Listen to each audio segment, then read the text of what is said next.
Bill, someone famously tweeted, and I apologize, I'm not giving any credit here. You might have it in front of you, but they asked, what are the 5 video games that changed your life? Jeff Eisenbahn, by the way. Eisenbahn, shout out to Eisenbahn. So, Bill, what are the 5 games that changed your life? So, yeah, I'll go through his real quick. Halo 3, Madden 2004, SSX Tricky, which I would agree with as well. Not on my list, but close. Mario Kart 64 and MVP Baseball. So mine's pretty similar. I'll start with 5. Mario Kart 64. I remember a lot of good times amongst friends playing at my house to Alice DJ.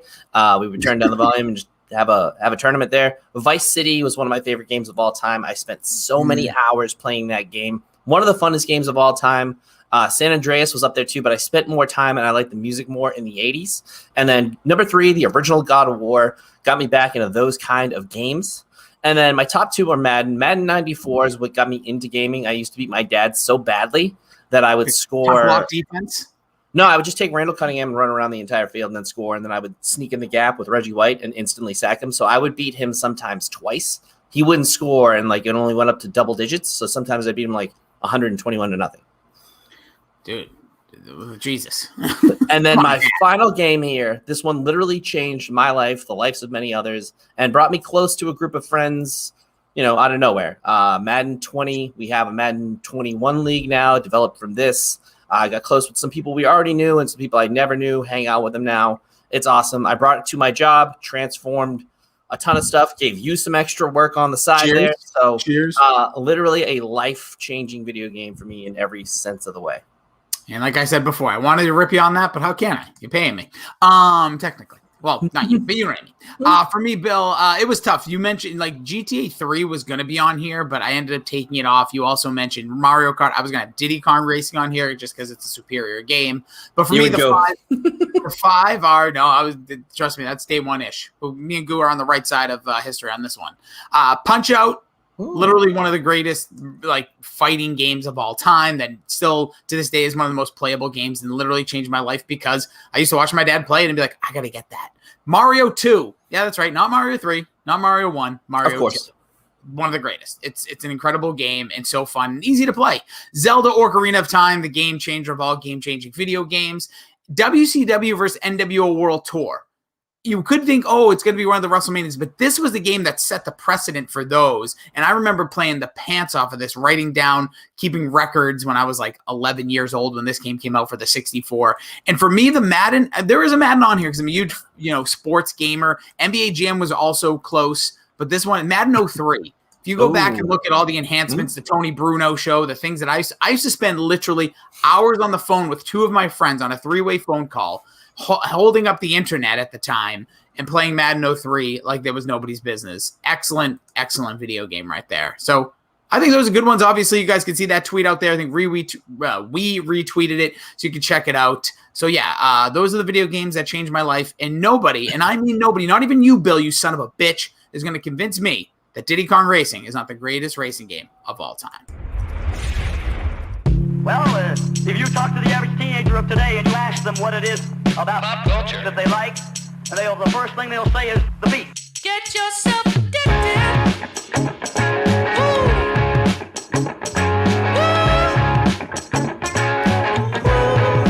Get yourself addicted. Welcome into the Pop Culture Pile Driver. Get addicted to the content. I am Jason Ross. You can be followed along all social media platforms at Jason D. Ross. You can follow our little show here, this little tiny program at Pop Culture PD. No, we're not the police. We just can only fit so many categories in here. And if you hit that follow button at the Pop Culture PD, it will instantly make you jammier. And with me, as always, my tag team partner in the podcast sphere. He can be followed along all social media platforms at Billy D2411, including a very new OnlyFans Plus page, which is currently going for $10.99, but you can get it for the low price for just $2.99 per month if you use the promo code Billy's Big D. Yes, that's Billy's Big D. That also unlocks his former OnlyFans of the bottomless camera during them Pineapple Boys, during the Psych Rewatch podcast that airs on Thursday nights. It is adult content, people. Get with it. Don't be a child. And he is Billy D. What's going on, man? Hello. It is very hot in my room, and I just did a Peloton, so I am soaking, dripping in sweat right now. So, whoa, save it for the OnlyFans. Yeah, I know. Well, I mean, the cam's rolling right now, so you're gonna see some drips. You can subscribe to this crappy ass podcast over on iTunes. Find us on Spotify, Google Podcasts, Amazon Music. Like and subscribe over on the YouTube. We are a part of the Dork Shared Universe along with Mac and Goo, the hashtag Dork Podcast, the Change My Mind podcast, them streamers of Davey, Shime. We have the people that do books over there. They were reading them, and they talk about them. We have the Pineapple Boys, and we got Dr. Joe, the Backcracker. And you, if just a recall, just in case you're wondering, for the next week, a little over the next time you hear us after this podcast, you can help us donate $10 on behalf of you by leaving a 5-star review on iTunes. We've received around 8 of them, I believe, since June 15th, go until July 15th. So thank you, and leave a 5-star review. Bill, our merch can be found at tpublic.com. You can search Pop Culture Pile Driver. Also the music by Oh Yeah. Oh yeah. They will be releasing something soon. And again, I'll be apparently with Rossi next Saturday down at Loretta's in Boston. Oh, is that when we're hitting it? Is it the 17th? Mm-hmm. Oh yeah. Can I just do that the whole time? You can, but it's a different band. But yeah, same guy. What's the name of it? Co-Pilot. Co-Pilot! Nah, we'll work on it. So that'll be going down. You want to come say hi to us? We'll do a meet and greet, Bill. If you show up there and are attractive, Bill will say hi, and I'll just say hi to anybody because it will get me out of the house. Again, with that that $10 donation, by the way, I was mentioning, goes to the One Mission Buzz Off for Kids with Cancer and Frank Says Hi. Frank Says Hi is our nonprofit organization partner, which we do experiential events for kids, for those dealing with cancer. Bill, next week is the release of the most highly anticipated movie that nobody is looking forward to that was a 90s kid. Space Jam: A New Legacy with LeBron James. What's your excitement level 1 to 11 on that? Negative 11? I don't know. Like, I will never watch it unless my niece, and it has to be my youngest niece, begs me. Because the 2 older ones, I'll say no. Like, no, we can watch something better than that. Bill, have you watched Luca yet? Luca? No. Is it good? I've heard that's good. That is a nice flick. My son doesn't sit still for literally anything. But that movie came on the other day, and he was just plopped down for a good 40 minutes. That's the longest I've ever seen him. That's like dinner time, sit down. Good movie. I think that one you won't need to be begged. But yeah, I'm with you. I wouldn't say I'm at a negative 11. I'm somewhere in like the 2. Same thing would happen with The Lion King. I've still never seen the remake of The Lion King. No need. I saw Aladdin. I liked it, Aladdin, actually. I think maybe just because I really like Will Smith. Well, and he did it a little differently. Yeah, The Lion King, I have no desire. I just don't understand it. It's the same movie minus the best song. Well, one of the best songs. Do they have I Just Can't Wait to Be King? No, they don't have Be Prepared. Yeah, that's a poser song. No, but no, I get it. No, but here's the other thing. They said live action. That's not live action. Those are CGI lions. Anywho, so the Tiny Toons are back, Bill. They're going to have LeBron James. I don't know how the Looney Tunes. I wish the Tiny Toons were back. Buster and Babs. Kidding me? Oh my God! What a video game that was, friend. We're tiny. We're tuning. We're all a little loony. Great freaking thing. But anyways, today we are reviewing the 1996 Space Jam. We're going to be going over our thoughts on it. We have a series of categories, and then we're also going to tell you some tidbits about this film. But Bill, as we do, when we do, what we do, how we do, we like to take a little look back on when this movie was released. November 15th, 1996. It is time for Billy's favorite game. What the bleep was going on in the world? Dun, dun, dun, dun, bum. Anyways, Bill, also released on that day, week. Again, November 15th was the date released. There's also some places that say the 11th, some say the 10th, whatever. The movie The Apartment. Don't know Joe's Apartment? No, I wish. That's definitely on the list of burner when we just need to fill a week. The movie Ransom with Mel Gibson. Give me back my son. Right? Nailed it. And A Summer's Tale. I don't know. Sure. A Knight's Tale? There's a lot of similar named movies that I actually know, but not these ones. Bill, what was the price of gas in the United States average? In 1996, I'm going to say 92 cents. A little bit more than that. 140. Oh, okay. 140. What was the number 1 record in the United States? In 1996, Paperboy Diddy. Wait, what? I don't know. Paperboy Diddy? You're very close, actually. Think about what you just said. Yeah, think about what you just said. Kilo, I wish. No. What is the name of the made-up song you just said? Diddy. And what sounds like that? Fitty, hitty, middy, No, kitty. no diggity. No diggity. Oh my God. You will not believe this. And I was going to say this for the end, but I saw Darius Rucker last night live. I did see that on the IG. And out of nowhere, he played No Diggity. I lost my freaking shit. It was amazing. I was dancing in the crowd. People at work who's never seen me dance saw me dance. They were impressed. No doubt they were impressed. It was amazing. So yeah. And a quick funny other story.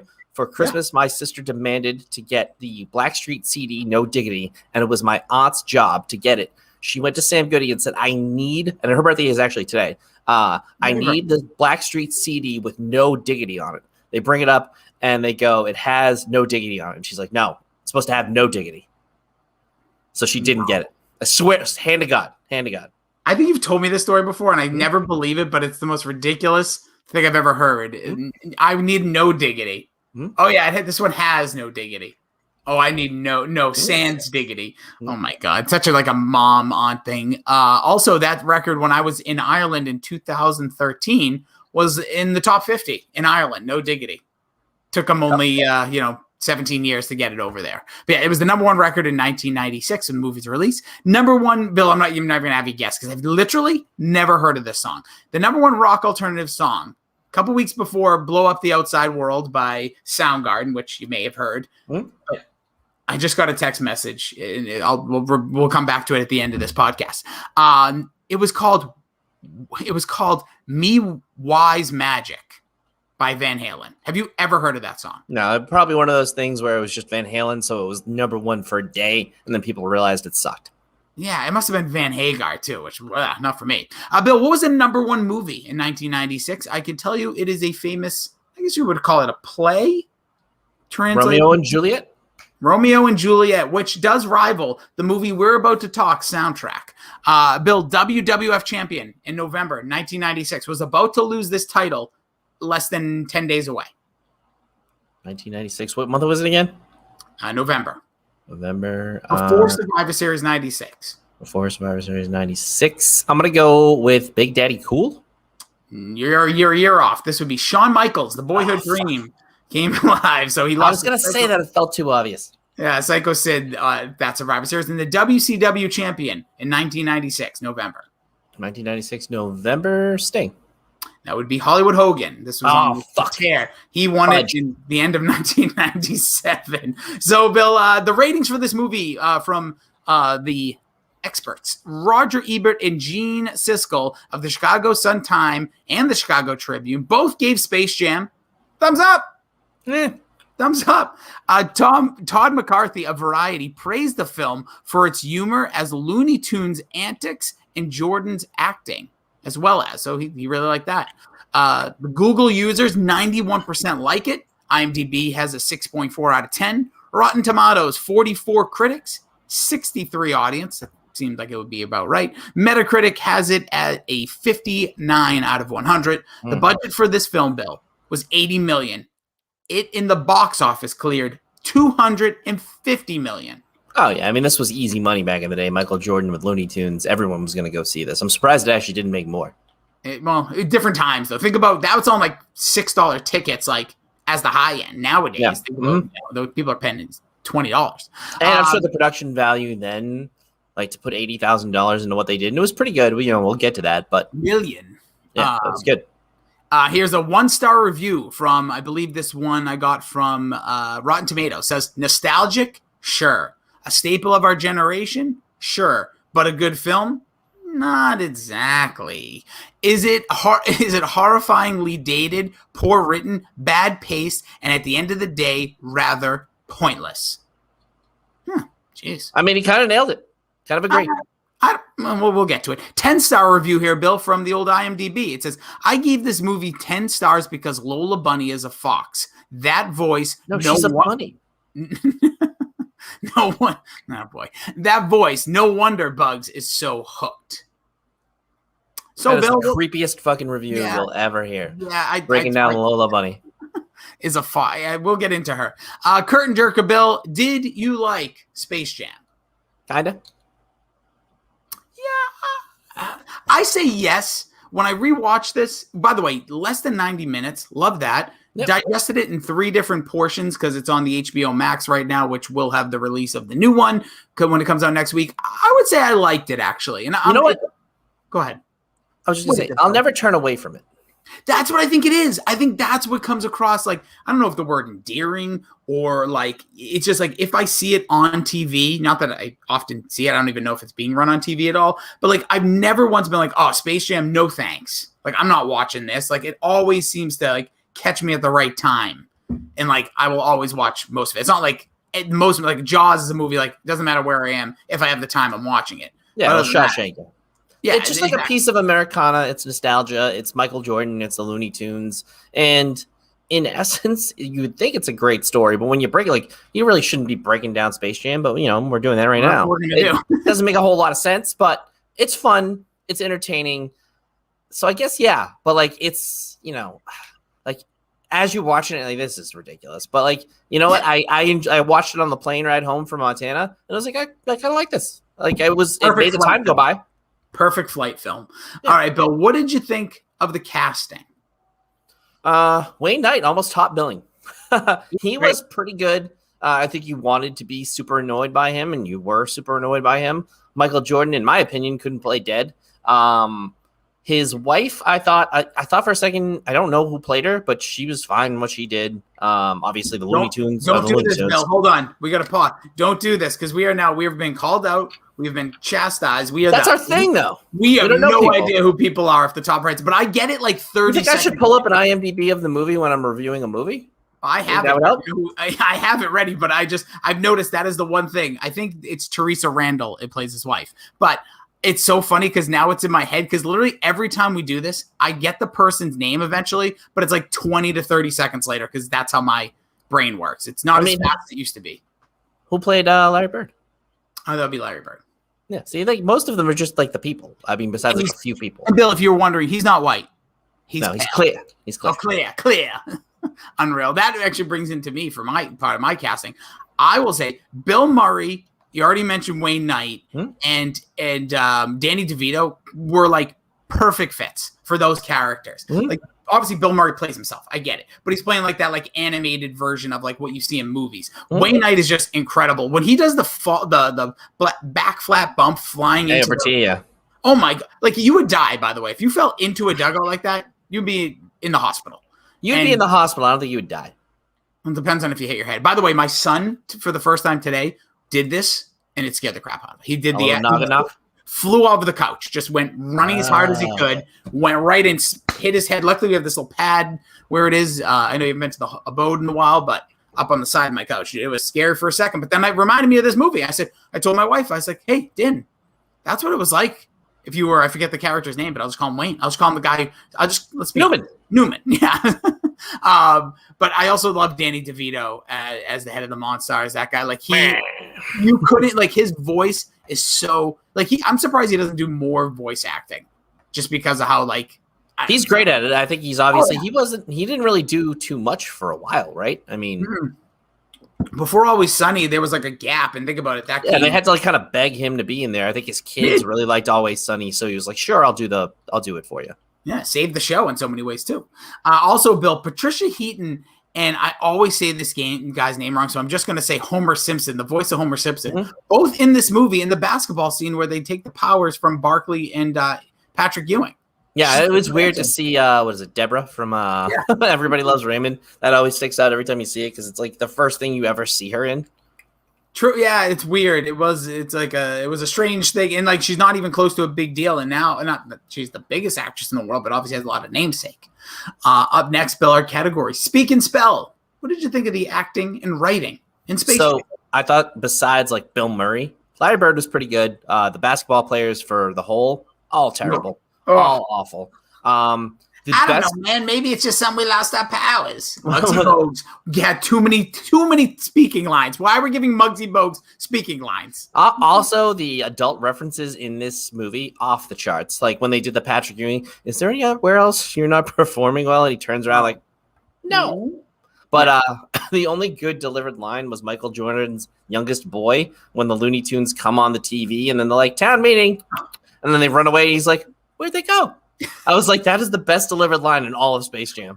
All right. Everything I like. Michael Jordan was terrible. See, I completely disagree. Oh, he was awful. Michael Jordan has acted in one movie. This movie.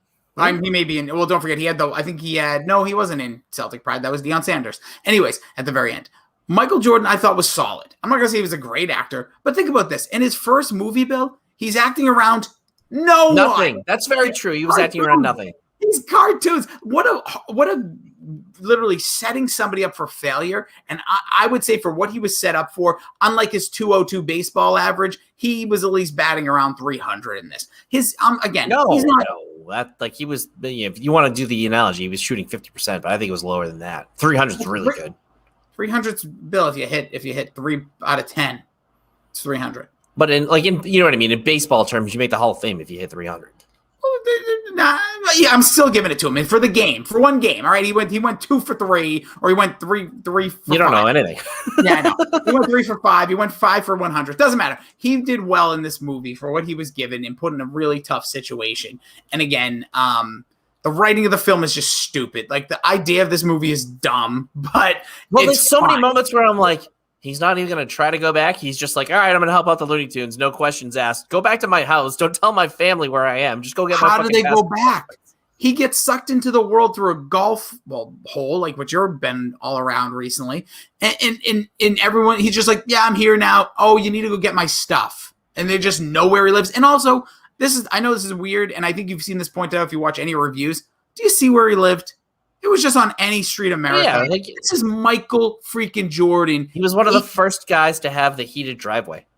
The dude had a sneaker named after him before he even was drafted. Like the most famous sneaker of all time. Yeah, and think about it, this was 12 years into the run. Well, technically, if the movie takes place, let's say in 95, before he officially came back, like, dude, that is like this man has billions of dollars. Maybe that's extreme, but he has a lot of money. No, I think Jay-Z might have been the first black billionaire, but I'm assuming Michael Jordan, who's actually a coworker of mine, is probably worth in the neighborhood of like 700 million, if not.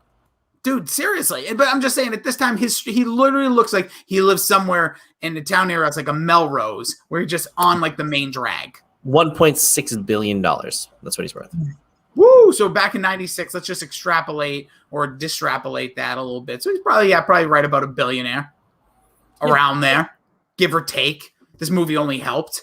Bill, he was making his NBA salary was not much. It was only $30 million in 97. But in 97, 30 million then? Yeah. Oh, yeah. In the year, but it says 96. Like, I'm assuming that's his baseball salary was like. No, he was back in basketball. He was back in basketball in 96. Well, right. Yeah, he came back in 95. He was gone for like 2 years-ish after, a whole nother story. But, Bill, here's the big one. Hit my music. How did they use music here in Space Jam? Phenomenally. Fun. I would say it's better than Romeo and Juliet. I mean, just from the very beginning, the opening song throughout. I mean, even the use of y'all ready for this? Bam, bam, bam, bam, bam, bam, bam, bam, bam, bam. Don't you kind of feel like I Believe I Can Fly to start the movie is a little odd? No, because it's like that almost like, like I always say, I get worked up by a good national anthem. That got me a little bit emotional there. Like I liked the back and forth between him and his dad. Yep. That was a really nice moment. And it was like, okay. And that's like setting up the dream. And then you get that incredibly cut montage to If You Want to Slam Jam. Phenomenal song. It's called Space Jam. Yeah, it's called Space Jam. So, Basketball Jones, everything about this soundtrack thumps. It is one of the – it's a phenomenal – it just doesn't get much better. I mean, if I hit him high, hit him high, hit him high. And the thing is, like, you don't get the full cuts of that in the movie. Like the LL Cool J verse in this, like lightning strikes the court lights get dim, supreme competition is about to begin above the rim. Like, it's amazing, the soundtrack on its own, but used in the movie is fantastic. Yeah, I completely agree. I said it's arguably – I believe it's arguably one of the best, most iconic soundtracks and use of music in a film for the decade. All of the above. I think literally for a certain age group, it's for kids. Adults can watch. Michael Jordan pulled in like that median crowd. Obviously, you have the Looney Tunes.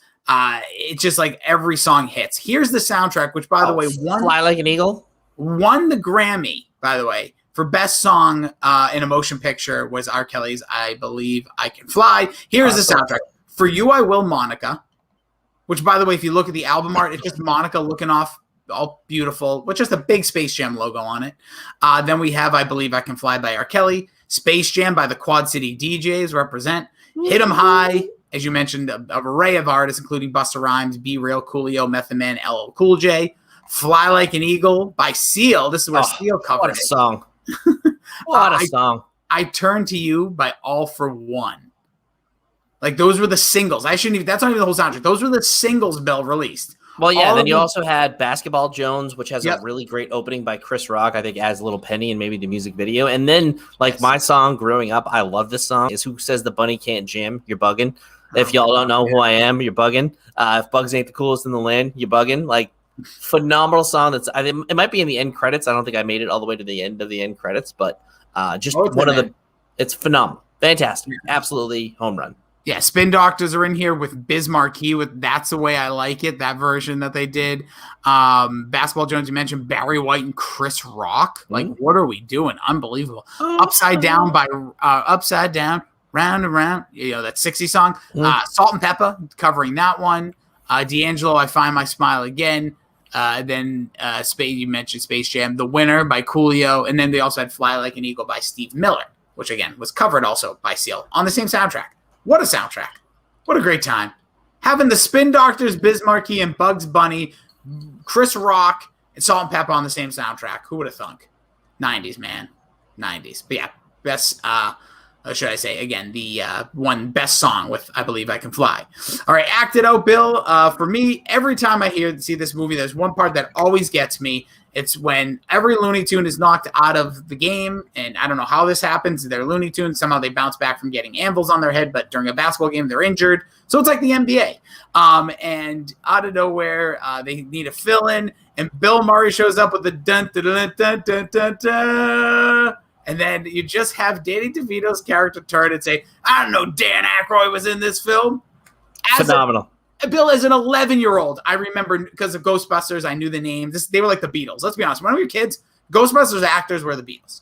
And I hysterically laugh at that scene every time because it's just some stupid inside joke, was not written. Danny DeVito came up with it. Hilarious. Just the whole scene. I think a lot of Bill Murray's stuff. I think a lot of his stuff was probably ad-lib too, like when he's even like, all right, wings and paws in on 3. Like, I guarantee you that was not written, and he just ad-libbed that. Because like the way the movie was written, that was too good for anything that had been written previously, and it was just him adding that in. Same thing with like the Larry Bird. He's not white; he's clear. I think that's 100. I was going to say that is Bill Murray. Really, he's like we talk about. We have to come up with the name, the character there from Stranger Things season 3, whatever that girl's name was in that one scene. The girlfriend, when they're singing Neverending Story. We need it. That's going to be a new shtick here for us because when people just eat the screen, Bill Murray devours the screen like Billy eating the Shake Shack before this podcast. Absolutely. Like 2 minutes, not even. Billy eating a Papa John's pizza in a Lens Crafters break room. 6 minutes and a half a sub. I'm sorry. How dare I forget the half a sub? You absolute monster. Joey Chestnut, eat your heart out. But Bill Murray just devours the screen when he's on there. That scene, and then they go, all right, what's the game plan, guys? And they're like, we're on defense. He goes, whoa, whoa, whoa. I don't play defense. Great stuff. Bill Murray's incredible. He really, I don't want to say in any way he saves the movie, but I think he also gives what you were saying. If you don't like the acting of a Michael Jordan, or you think it kind of sucks, he kind of overshadows it in the scenes he's in with him. Oh, yeah. And there was another one, too, when he's driving away with Larry, and he's just like, I'm going to put us down for 2. We were in no condition to putt right there. Just fantastic. Mine that I picked up on today, and I love the delivery of it. It's quick. It was just Wayne Knight going, I may not be tall, but I'm slow. And it was like the simplest thing, and it wasn't even it was just a throwaway line that I chuckled at on the plane for a minute. Oh, it's great. That's when he's getting introduced to the game, and then he gets pancaked he scores a bucket though, big bucket. He does, but like Tiny Dickie Daffy, Bill. Oh no, it was throat slashed. Yeah, I think it was Shirley Craftsworth Shane or something. Pancake by Dump Truck Driver. Duke the Jumpster Droves. Hey, all right, Bill. Legacy. What is the most memorable thing from this movie? I would say it is the Jordan dunk. Because that kind of lives on in infamy. Oh, you know what? Actually, screw that. It's the Michael's Secret Stuff. Oh, okay. I would say that's it because like a few of my friends still have the water bottles to this day. You see it mimicked on the sidelines. I think Chris Paul and Devin Booker were doing a little something like that in NBA Finals Game 1. I think it's Michael's secret stuff. I think that is for me the thing that like if I like were to think of this movie off the top of my head, that and the jerseys, the Toon Squad jerseys. That's where I thought you were going to go. I really thought that's where your spot was. Good call. You know what's funny? You said the dunk. So I have the MJ stretch at the end of the game because I just remember so many people being like, oh, if I could only Michael Jordan this. I still say it sometimes to this day. Like, if I could only, like, obviously you could say go gadget. But here's the thing about that. It's not really a dunk. He kind of shoots it. Kind of shoots it there at the end. It's like some of those Blake Griffin dunks back in the day when he was dunking over people. He's just like his body. It almost doesn't even look real. Like his core is like going the like opposite way of the ball going into the hoop. Like his body's like contorted, looking like Gumby. But for me, I still think the most memorable thing from this movie, the MJ one, I'll say for a scene, but it's the music. The music literally is because this thing you could put on like Pump Up the Jam right now. People are gonna think of Space Jam. You could put on Space Jam. You could put on half of these songs, and you're just immediately gonna go, "Oh yeah, Space Jam." I think especially Space Jam. The song Space Jam reminds you of the movie Space Jam. But yeah, I just think like the music will always kind of live in infamy. But I think the jersey from you is such a great call, and the secret water or whatever the crap was. It was so funny because that like literally over time, I remember playing like t-ball that next year or baseball that next year, and always saying like, "No man, this is the stuff," and whoever like Ken Griffey Jr. water or something. I mean, the Monstar song, the Hit 'Em High one, LL Cool J, the first person ever, by the way, I heard call himself the GOAT, or anyone refer to that as the greatest of all time. I don't know if that, I think that's the first time. Go back and listen to his verse in that. Phenomenal verse. Fantastic. What a call. Look at that. It's Bill getting some knowledge on you. All right, Bill. Then, now, forever. Will this movie stand the test of time? It's such a tough answer because it's yes and no, right? Because you'll I will show this to my kid one day, probably. Lord willing that I have one. Or already have one, but it is good enough to be remembered for all time. And LeBron James, I mean, I'd have to be recommended a million times over. And just the commercial, the premise, the trailers that I've seen, it's not going to be better. There's no way it can be better. It's just for this next generation. I get the idea of what they're going for, but like a chunky, I need to know what its deal is before I start like saying like, oh, it could be great. It could be. But I just don't feel like it will be to us because of what we've experienced in life. I do think LeBron James is a pretty good actor. He was great in Trainwreck.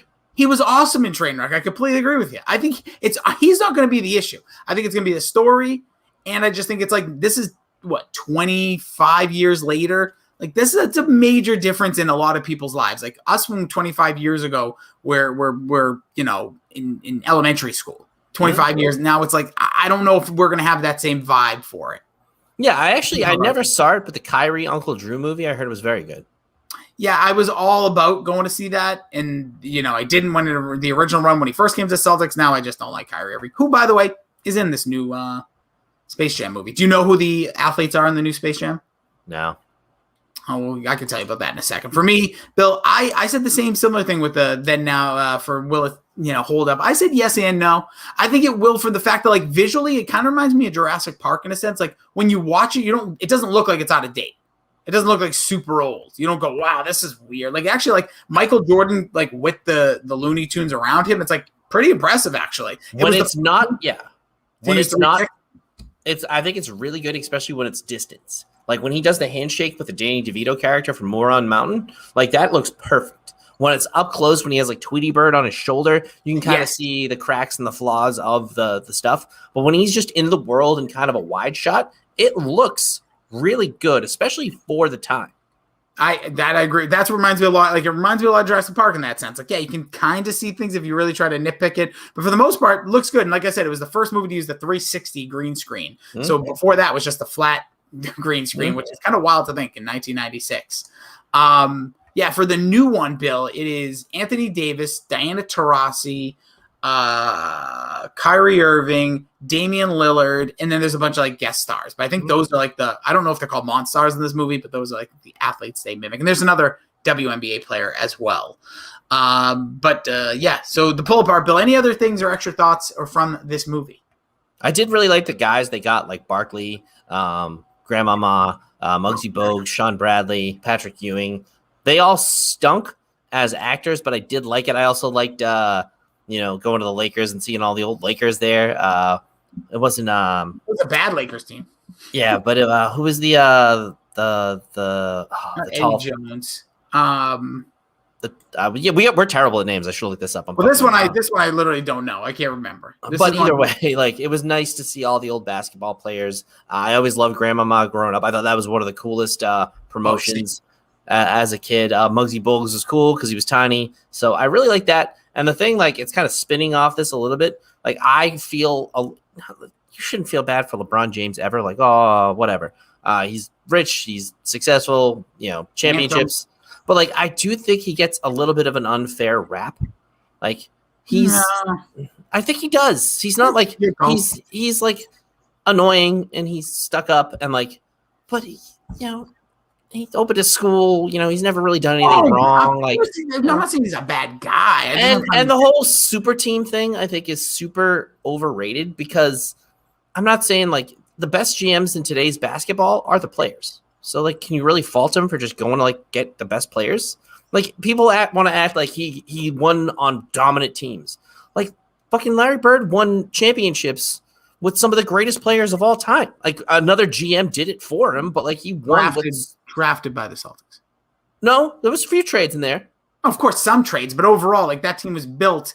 Listen, this is a different conversation. It's a different conversation, but like, I feel like he also chose to do it. Like, he was the guy. He's the man, the best player in the league, and he chose to leave to put together this thing. I think that was the issue. But now that's the NBA you live in right now. And that's why a lot of people have issues with the NBA, I think.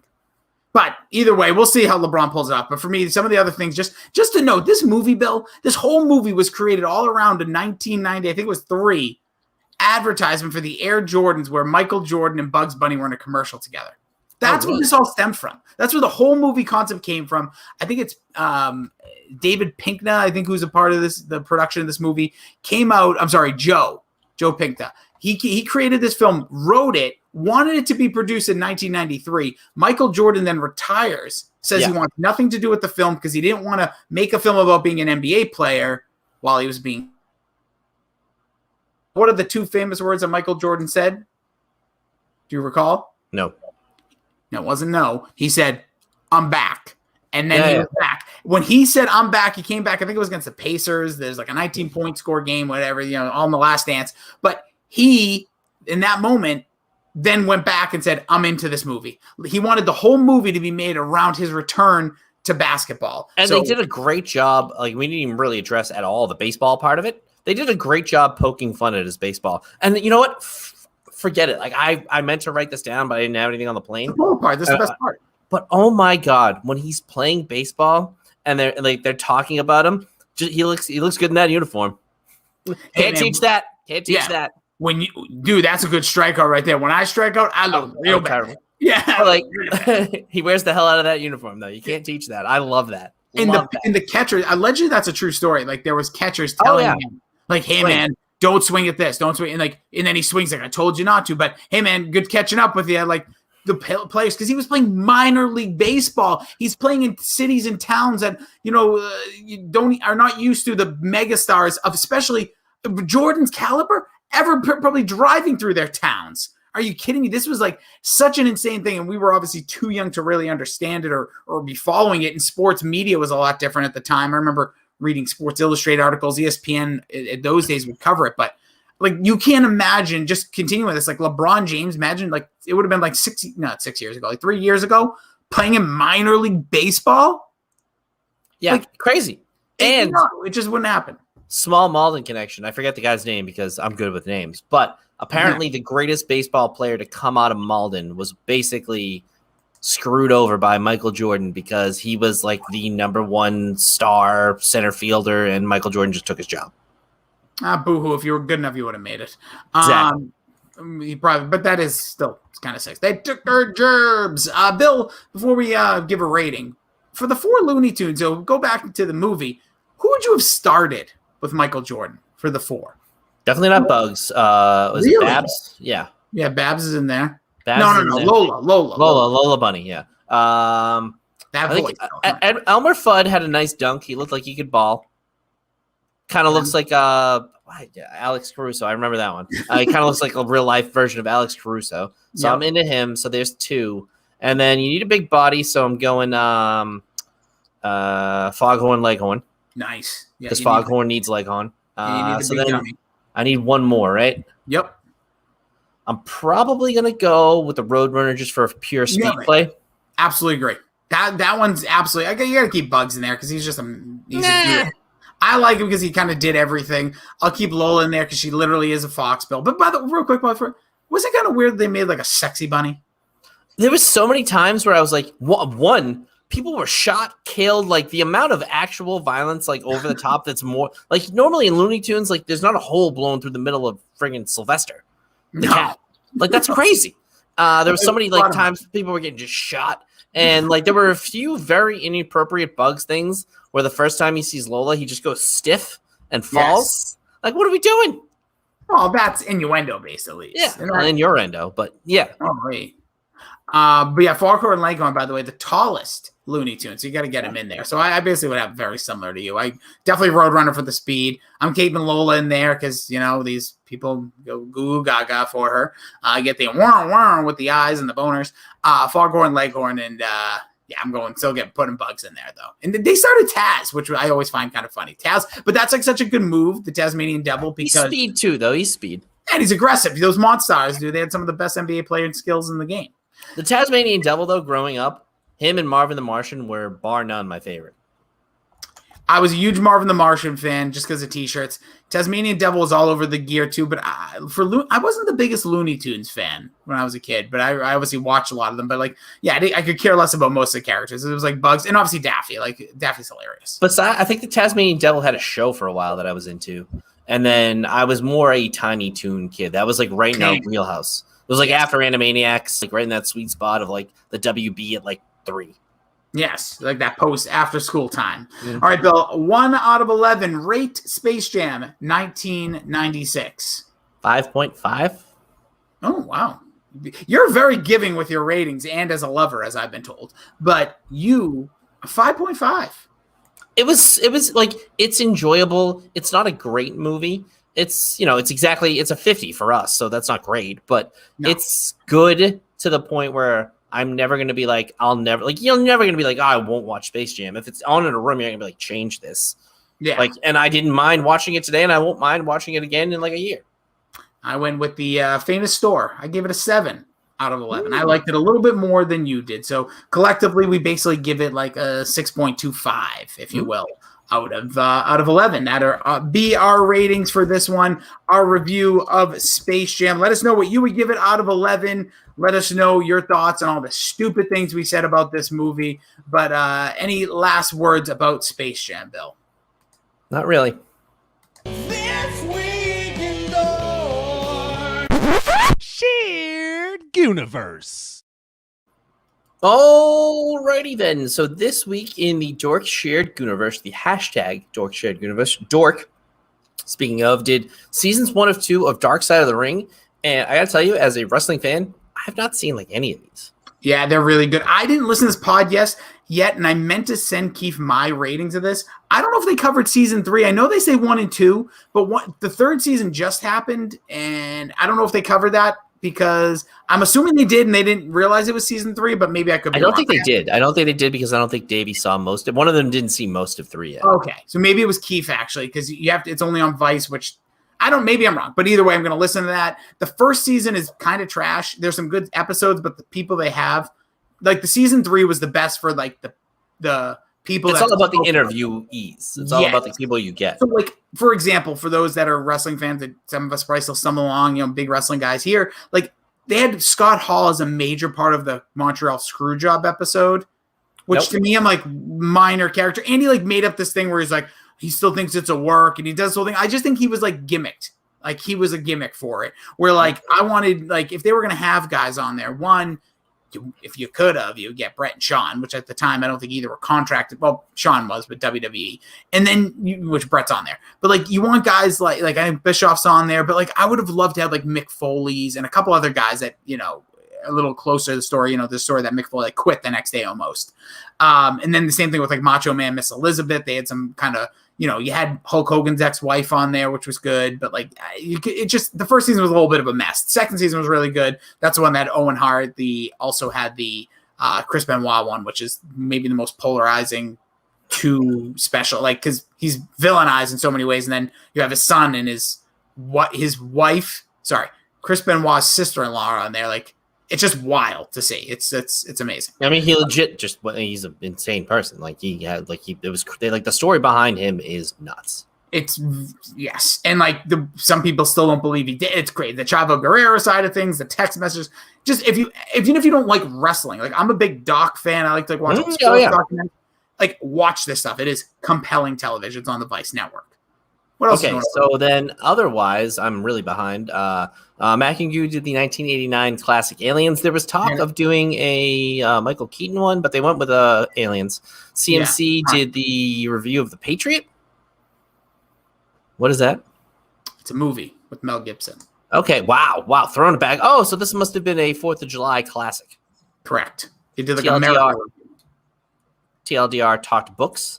I've heard it both ways. We'll be going tomorrow, slightly early at 8 o'clock. Get Help, a Loki podcast, reviewed episode 5, which I have yet to see, but excited too. And then all of the streamers, go check them out. Shime Time, Arvon D, and my guy, Dr. Joe.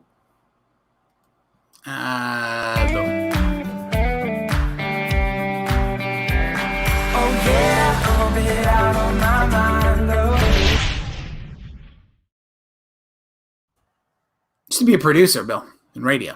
Can't even get my segments right. Can't even hit buttons. That's what happens. Right. That's what happens when you get paid. By the way, 2 years ago, I left the old Dumpster fire. Sure. Maybe I'll start a 3-part series of me revealing stuff. That'll get people to tune in. So telling you all the dirty secrets that used to happen there and make up stuff and sensationalize myself and not make money for it. The EI dump. Yeah. Hey, listen, I'll tell you some stuff. Bill, what have you been watching? Well, I assume we both watch one thing, the same thing. Mm-hmm. Let me just quickly say this. Fear Street 1994. I don't know if you'd like it. I will just say it's an R.L. Stine.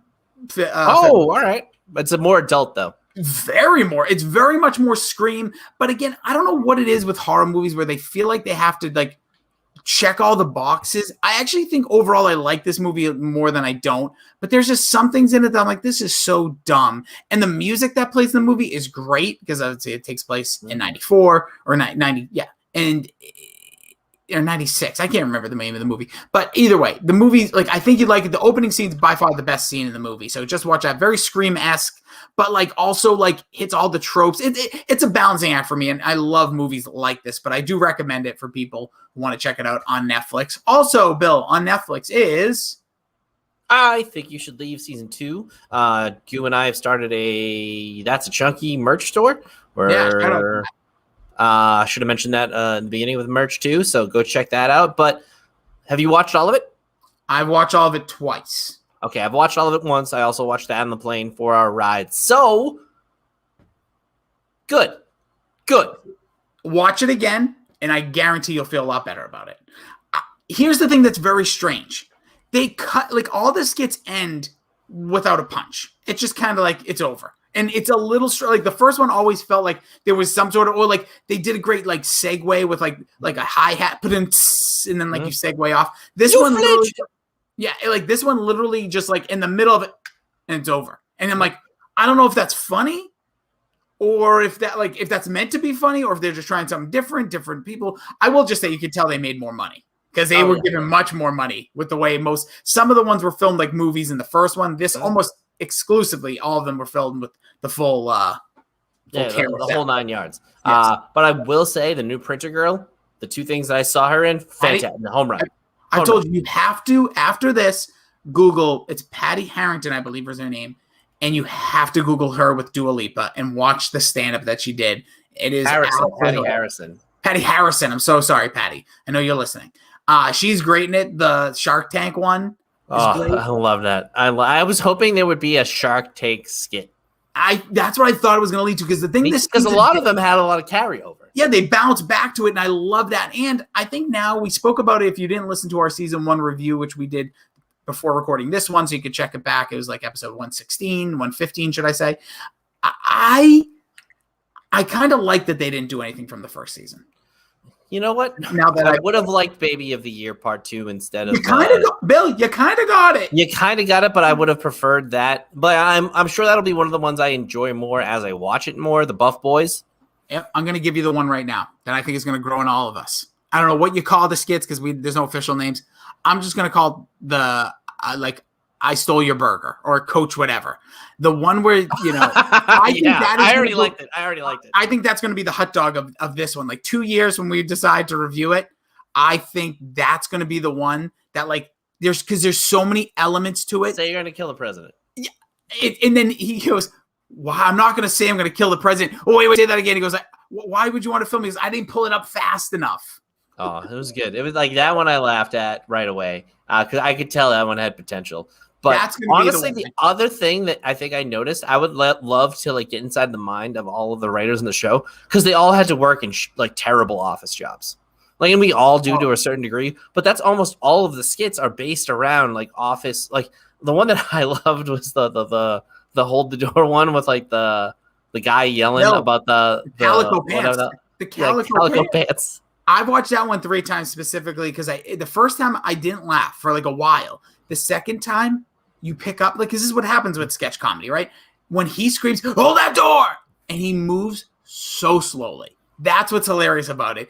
And then and you're waiting for the third hold the door and it never comes. Well, that's the other part. Then the way he leaves in the red door, you smacked my cup. If you haven't watched it, if you again, I don't know out of this one yet where I would point people oh, what's the one sketch? It's too early, and it's too early to judge it in general. I love what Dork's doing, giving it 2 more weeks. Then they're going to review it. So I look forward to that podcast by those guys because officially they're the only people that can speak about anything as we've been told by one person, but we appreciate that person. What? We got tweeted by a person basically. Oh, yeah. To blow chunks. But I do every day, my friend. But yeah, I just think overall, I'm looking forward to the development of my mind with this episode because everyone is kind of unanimous. The first episode's bangers. I kind of do want to rank and see what changes though. I agree. That's why I fourth wall. We're already some people are posting their first view, second view. You're I'm gonna do that in the next 24 hours because I want to see what I think today and then come back. I did that with MCU. My rankings changed after the second viewing of all the movies. Yeah. Oh, yeah. I mean, some definitely would. I actually, every time I see the first Avenger, I like it a little more. Captain Marvel? Yeah. Yeah. It's a great movie. That's why. Because it's great storytelling, great right out the bat. But yeah, I just think if you like comedy, if you're looking for something that's 15 minutes long, too, if you don't even love it, it flies by. Mm-hmm. You can bang all the episodes out in the amount of time you're listening to this podcast. So again, if you are listening to this podcast, which clearly you are because you're hearing our voices, thank you. Appreciate it. Okay. So one other thing, I might move to Montana. Oh. Big Sky I went to Big Sky for work for the match. And I got to tell you, it is one of the more beautiful places I've ever seen in my entire life. Just 360 mountains all around you. I will say the one thing is I would move 25 feet and be out of breath because you're so high up in elevation. But I got to go. Did it affect you? Did it hit you? We went to the driving range and the balls traveled way further. It did affect me though. I was winded walking. And not that I'm in shape, but I shouldn't do that. And then we went to the Yellowstone Club, which I didn't even know. And when I tell you, I peaked as a human, there's no other time in my life that I will be able to go there. It is super, super duper exclusive. Hootie played a show. Darius Rucker played a show for maybe 400 people. That's incredible. That right there, that's stuff. I love that. And we looked it up. You have to buy a $5 million home minimum in this little town that it's in a movie. We drove 25 minutes of winding roads to get to this town, this self-contained town of just Tom Brady lives there. They all have Ben and Giselle. They all have friggin' houses there. And we got sent to the barn, which wasn't a barn. It was just a beautiful concert hall. It was legitimately, it was a different type of stratosphere. It was we felt so out of place. I felt people could smell the pour on me. It was crazy. But wasn't there a bunch of people like that in town just for that? Yeah, but it was only people who went to the match who were either you were either in TV or you were a billionaire. That's it. And you could tell the TV people. You sure it wasn't both like yourself? No. All right, so Bill's moving to Montana. Well, the podcast has been. We haven't been in the same room in a long time, so that's fine. okay. We'll be fine. Podcast will not be affected. So don't worry, everybody. Don't go running away just yet to go listen to Change My Mind. You still have us. Bill, this was a good one. This was fun. Space Jam, again, I think everyone should go check it out again. Let us know your thoughts, what you would rank it. If you like it, if you watch it again, and will you be watching the new one with LeBron, which me and Bill will not be. Mm-mm. But what we will be doing, Bill, next week is the episode you've been looking forward to the most. We're going to turn to our Pop Culture Pile Driver Advisory Board. Yeah, it's a thing now. It will be. But we're going to do the top 11 baseball movies, as next week is the All-Star Game in 2021. You going to that, Bill? You have to film that? You're going to ruin any more trips? No, I will not do that one. But I didn't even know they still were playing baseball. No, I'm just kidding. Actually, Vlad Guerrero and Tatis are kind of getting me back a little bit. Good. Next week, that's one thing we're going to discuss. The face of baseball. Is there one? Who cares? I think there is as well, but it was just a funny argument that I heard at the gym today. But yeah, we'll talk about all that. So the top 11 baseball movies, you can drop some of those at the Pop Culture PD. Some of your favorites you can rank. Give us your top 15. You can be part of the advisory board. We'll probably put out a tweet. Just going to be an email thing, just so we get some more people into it. We can see, base some more rankings around it. But yeah, Bill, that'll do it for us. He can be found at Billy D2411. I am at Jason D. Rossi. This whole show is at Pop Culture PD. We will catch you all back here next time. Be good, be well, treat each other kindly, drink some tons and tons of water. It's hot out there. It is the hazy days of summer. And Frank says hi.